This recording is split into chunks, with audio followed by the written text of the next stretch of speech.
Hello, welcome to the presentation today. Thank you for joining us. Today's presentation is on the Tech Mahindra UK company pension scheme with Aegon. It's updated as at the 4th of July 2024. Hopefully you'll find the information useful.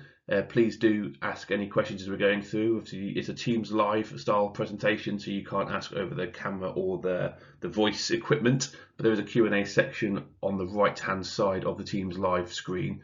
So please do type your questions into there and we will try and get back to you during the presentation.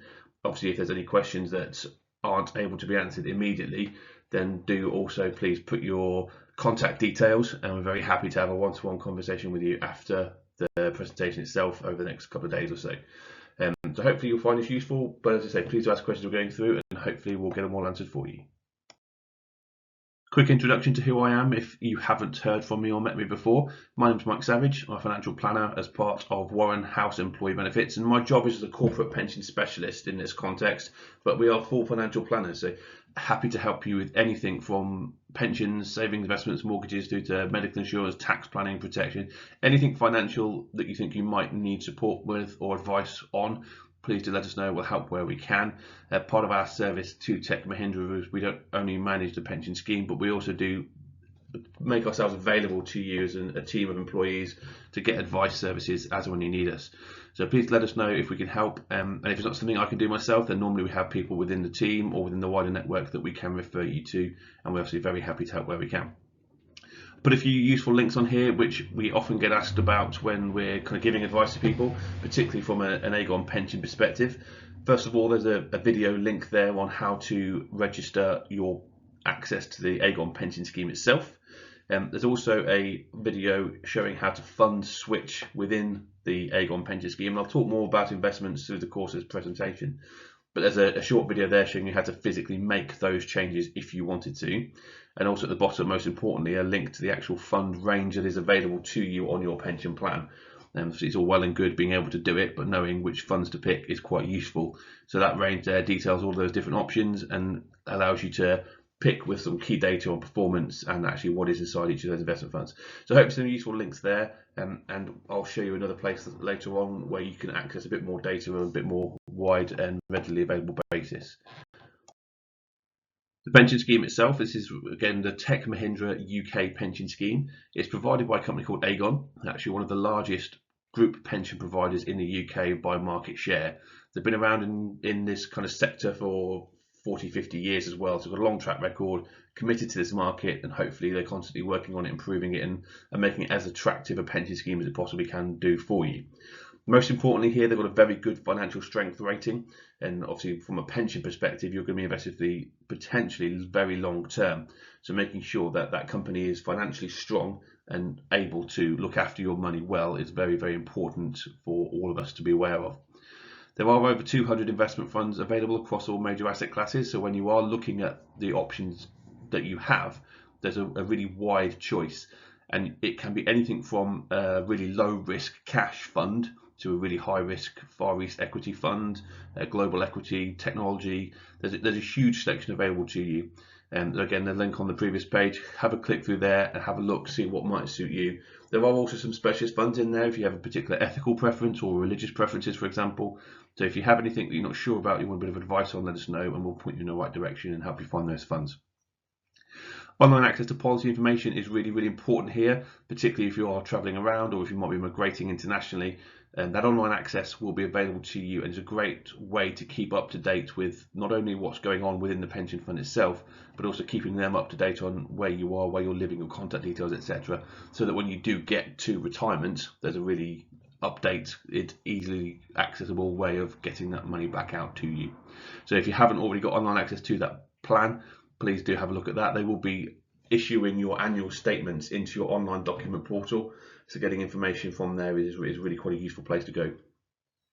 So there's employer pension contributions, which is one of the most attractive things about any company contribution, is that the more you put in, it's a defined contribution scheme, as we would call it, which basically means the more money in that pot when you retire, the bigger the income you're going to get from that pot in retirement. So there's employer contributions and also the ability to pay in employee contributions in a way that's going to attract tax relief, but also then grow tax-free and then come out in a quite tax efficient way in retirement is a really useful system to have. So if we are talking about long-term savings, particularly retirement savings, a pension scheme is one of the most attractive places to make contributions, purely because of that tax efficiency of money going in, growth, and also coming out. There are other options available to you. Obviously, particularly in the UK, you might have an individual savings account or an ISA, and bank accounts at the moment are more attractive than they've been in a long time thanks to higher interest rates. But from a pure tax efficiency point of view, that pension scheme is often the most attractive thing to be looking at. Moving on then, the level of retirement income is, as I mentioned, dependent on the size of that fund. So the bigger the fund at retirement, the higher the pension income you're going to be able to get. But ultimately, there's a couple of different options of how you take that money out at retirement, whether it's in one large lump sum or over the course of the next 30 years, depending on how long you live in retirement ultimately. And you can do that via an annuity, which is a fixed income contract, but there's also full pension flexibility available, and that might be flexi access drawdown, various uncrystallised fund pension lump sums as well. So Aegon have lots of different options to doing it. Ultimately, when you get to retirement, which is currently an age from 55 onwards, but will likely be 57 or 58 as we progress through the legislation changes over the coming years. So keeping on top of that information, understanding when you would like to access your benefits, and then getting in touch with us or any other advisor locally to make sure you've got the most tax efficient exit plan is a good idea. The costs and charges of the Aegon plan are relatively low at 0.5% a year. So for every £1,000 in your pot, that's £5 a year to run the contract. Now, hopefully, you'll be making 6, 7, 8% a year on average over the longer term. So some of that pays for the charges, and the rest of it comes into your fund as profit each year. Now, that's quite a low cost due to the size and scale of the Tech Mahindra scheme. Typically, if you went and bought a private pension, for example, you'd be paying around 1.5% to 2% for a fully advised discretionary management portfolio. It might be around 1% for a more kind of tracker-based online portfolio. It can be a little bit lower if you get the really simplified online ones with fewer funds in there, but on average, 0.5 is a very low annual management charge. So if you do have other pensions from previous worlds, if you are minded to simplify your life, you can transfer in old pensions to this Aegon scheme. The first thing to check is the charging shape of this one compared to what you have, also the investment range and the performance of those investments. And if everything stacks up, then let us know and we can help you migrate those assets across. But also, if you want any advice, let us know and we can talk you through the options and the solutions available to you. There are no charges to pay money in, fund switch or transfer away in the future. So it's a very flexible, easily accessible pension scheme, and it's quite a low cost from that perspective.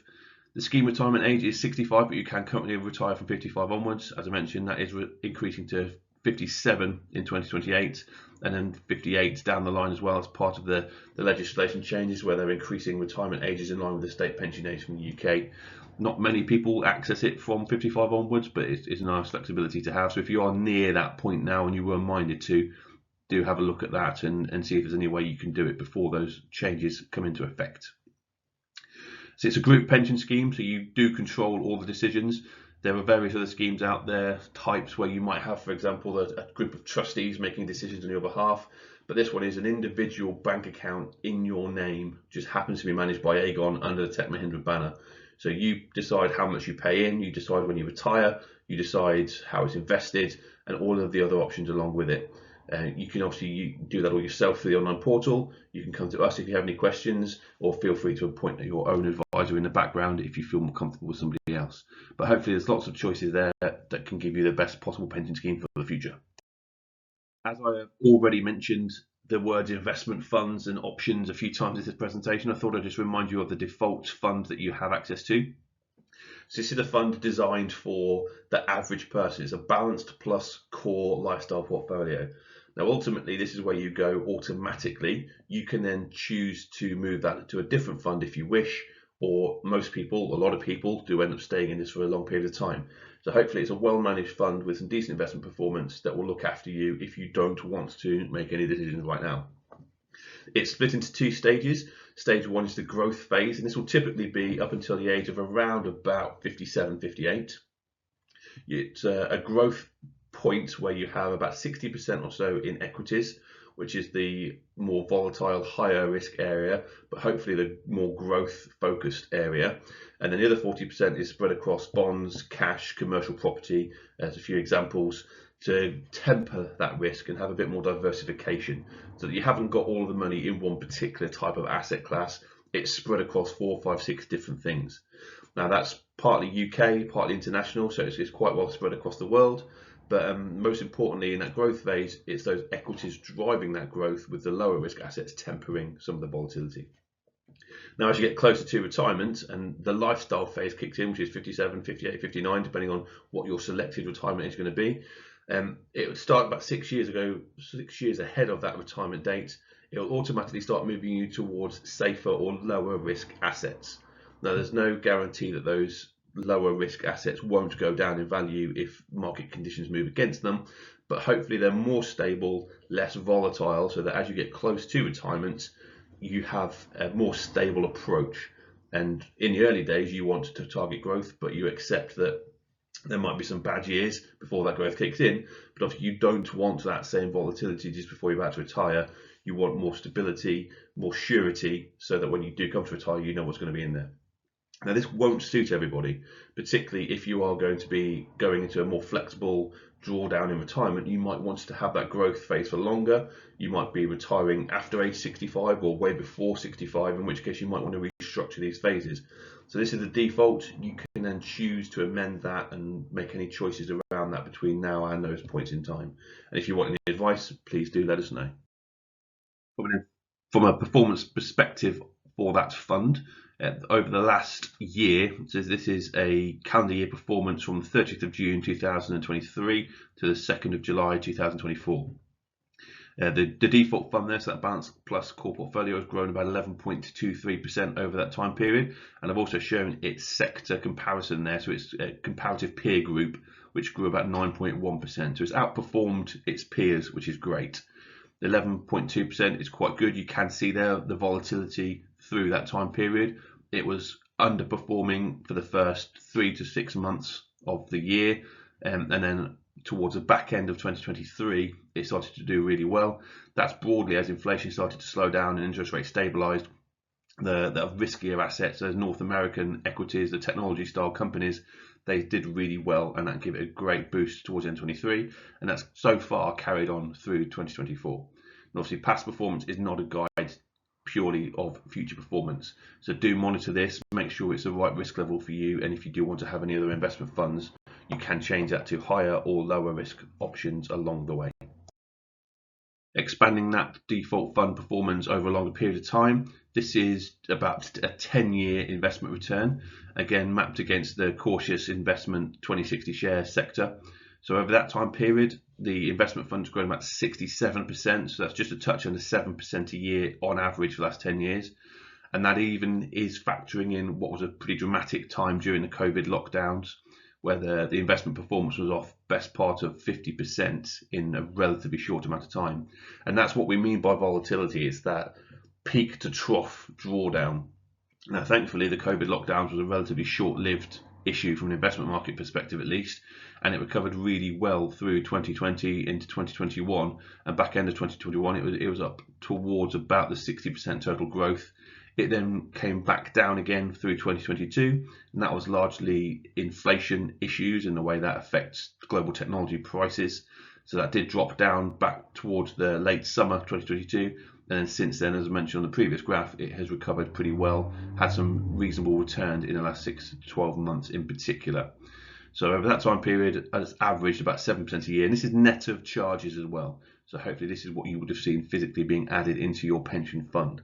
Now, so if you're paying regular monthly contributions, you will be buying investments all the way along this journey, which means some months you'll be buying them at a relatively low cost, other months you'll be buying them at a higher cost as the investments move. So you won't hopefully see that level of drama, particularly if you're in the early stages of your pension planning. But as you get closer to retirement, where we're looking at the lifestyle phase, it's avoiding those kind of July 19, July 20 kind of volatility periods where potentially big swathes can disappear in really terrible market conditions. That was quite a unique situation, so it's very rare that that happens. but you can see volatility throughout that journey. So the lifestyle phase will give you a far more stable, relaxed perspective as you close in on your retirement date. Now, when we consider why investing actually makes sense, this graph here is quite a useful one. It's quite busy, so apologies if it's difficult to read.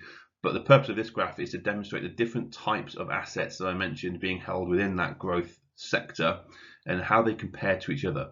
So if we look back towards 2001, so this is now kind of a 21, 22 year investment portfolio window. You can see the light blue line is equities, so the more volatile, riskier, growth-focused assets. You then also got commercial property, bonds, cash, and an inflation or RPI measure. And what we can see here is that even though at the beginning part of the 2000s, when there was an invasion of Iraq in 2003, the equity markets were down quite considerably at that point in a similar kind of way to that international issues around the COVID period in the early 2020s. So despite the fact that it dropped off quite a lot, you can see that over that 20-year period, the growth focus of those equities is significantly outperformed. And we're talking that £100,000 investment being worth somewhere in the region of £430,000, £440,000 at the end of that 20-year period. By comparison to commercial property, which was one of the next best performing assets, that's down at around the 200,000 region, and bonds again, which is the next best performing, one of the lower risk assets, that's also down about the 200,000 region. So it's almost more than double, despite the volatility during that period. Overall, it's significantly outperformed, and it's the key thing is having access to those growth assets in your early stages of life when you've got time for those big issues or volatility periods to settle themselves down, but then being closer to those bond and property style assets in retirement to benefit from that stability in the kind of later years.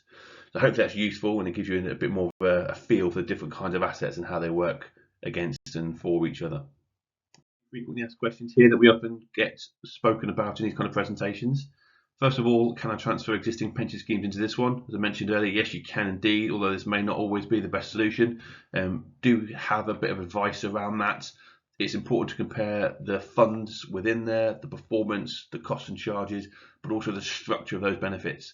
If you had an old civil service pension, for example, or a final salary style scheme, they're very different types of pensions and they may not be suitable to transfer into this. So do have a read through, don't just go in and do the forms without understanding what you're doing. Particularly if it's a larger fund, do seek advice and make sure you get some customized solutions for you.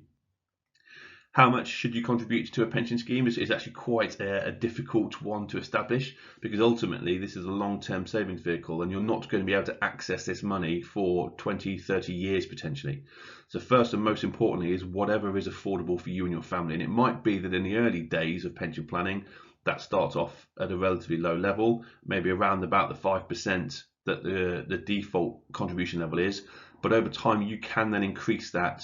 And particularly if you are, as your salary grows, maybe as your kids move out of home or if you're getting to the point where your mortgage is getting low or even paid off, that's when you can sort of really ramping up these contributions.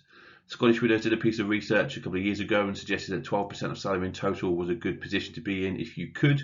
And if that's some paid for by Tech Mahindra, some paid for through the tax relief, and some paid for by you.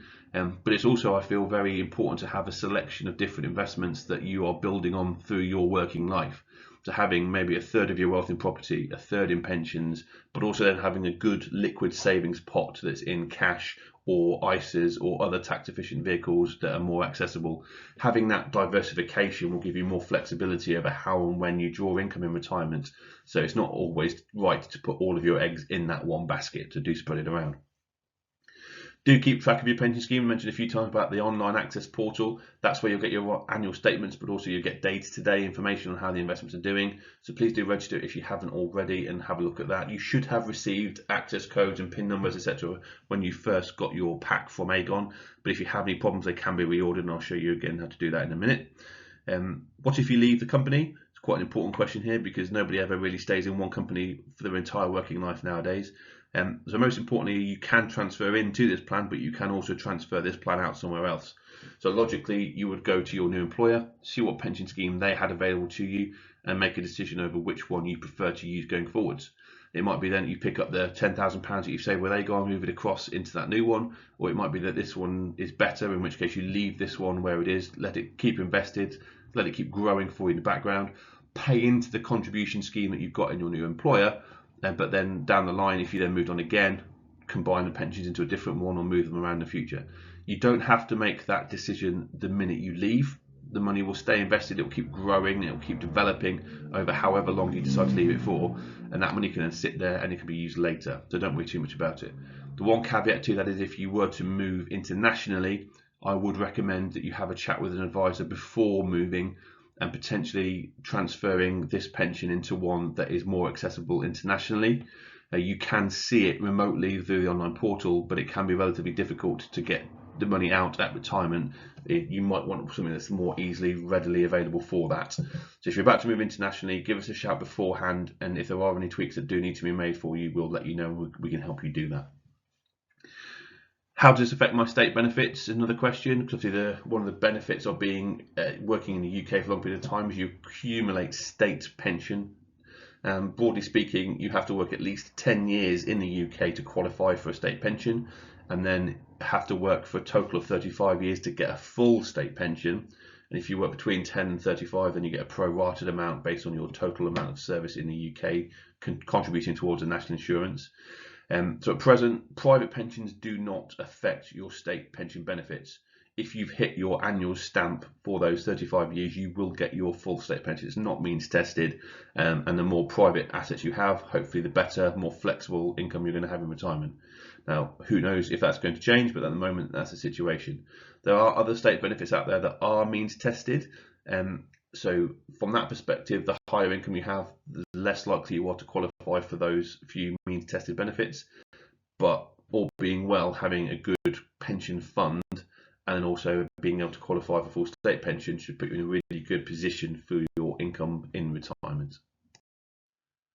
Moving on now from backwards looking to a more forward looking solution, Tech Mahindra have asked us to build a pension portal for you to give you more access to more information more easily from on and off site.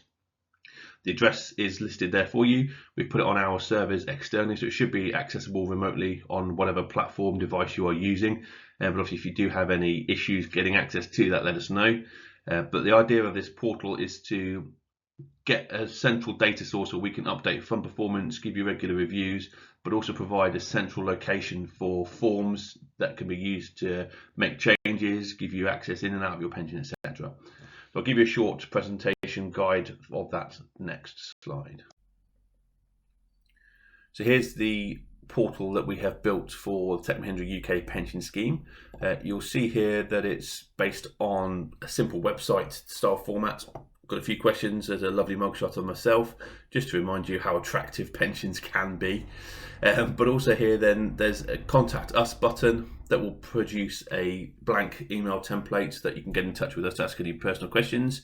And there's also a link to the Aegon pension scheme website itself that takes you straight to the right point for being able to log in and look at your pension scheme.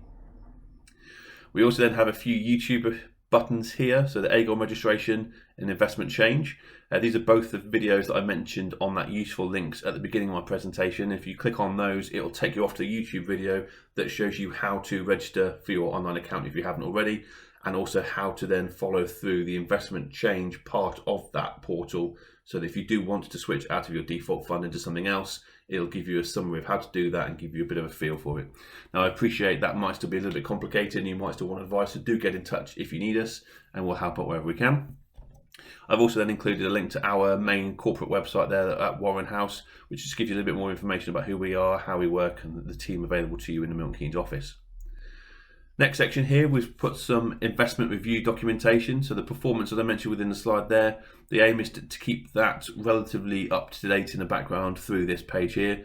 So you can see the quarter 4 2023 historic document, and then we'll have the current one or the live one for the most recent quarter in that investment review period. And clicking on that investment review button will take you off to a PDF summary of the 1, 3, 5 year performance of the defaults, but also some other options in there as well. So do have a play around with that.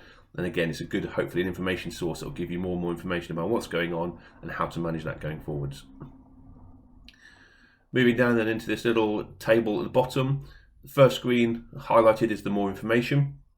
And this is designed to give you a central point of contact for all of the basic information around the scheme. So it provides an illustration showing you the potential growth of the pension scheme, but also the key features document, which talks about the structures and the options within the contract itself. Moving on then to the TechM specific ones about how to potentially enhance the scheme using the smart contribution functionality, which is a salary sacrifice style structure, but also then the ability to opt in and also opt out of the scheme in its various forms. So hopefully then that's a useful bit of information in there. Have a read through those. If there's anything that's not there that you would like to find out more about, or if there's any recommendations of what additional information you'd like in there, do please let us know. Looking quickly then at the opt-out tab, if you do decide that having been automatically enrolled into this pension scheme, you no longer want to stay in it, you can opt out of the scheme. Initially, in the first 30 days of being joined, there's potential to have your money refunded to you. If it's after that period, then you'll just cease membership. The money that's already in there will stay in there, continue to grow for your future, but no more will be added. There's two forms there. One of them is a fillable PDF, and one of them is just a simple PDF that you can print off and sign. So if you have issues or the inability to use one or the other, hopefully the other one is there for you to make sure you get everything you need. Final tab there is a quick contact us. The Call Aegon button will just open up a window that lets you call Aegon and give you the number to do that directly, particularly if you haven't got access to your online plan and you need, for example, a new PIN code. Please do call Aegon. They actually manage the IT directly. So the quickest and easiest way for you to get online, if you're not already, is to call Aegon and they'll help you through that. And also in the Ask Warren House. So if it's more about the structure of the scheme, investment funds, projections to retirement, etc., that's where we come in and hopefully provide that advice piece for you. Also a nice little button here to take you back to the top when you are finished looking at that. So hopefully that's been a useful little portal addition there. As I say, any feedback or more notes that you think would be useful to add on there, please let us know, and we will do our best to add those in down the line. That's the end of the presentation today. Thank you very much for coming. Hopefully you did find that useful. So the question and answers section on the right hand side is available. If you have anything particularly you would like to ask now, please do. We'll endeavour to come back to you straight away, and if it's something more in depth that we need to give you private advice on, then we'll arrange that with you directly. But thank you to those that have posted questions through the presentation today. Hopefully that would have been useful for you as well. And we will post this presentation online. I'll add it to the new portal as accessible document on there, but also we'll circulate that internally over a YouTube link so that you can watch it again, or if you have any friends or colleagues that missed it, please do let them know. It will be available for them to watch back at another time convenient to them. So for now, thank you again for coming. My name is Mike Savage, and feel free to contact us with any advice or queries that you might have. Hopefully we look forward to speaking to you soon. Thank you.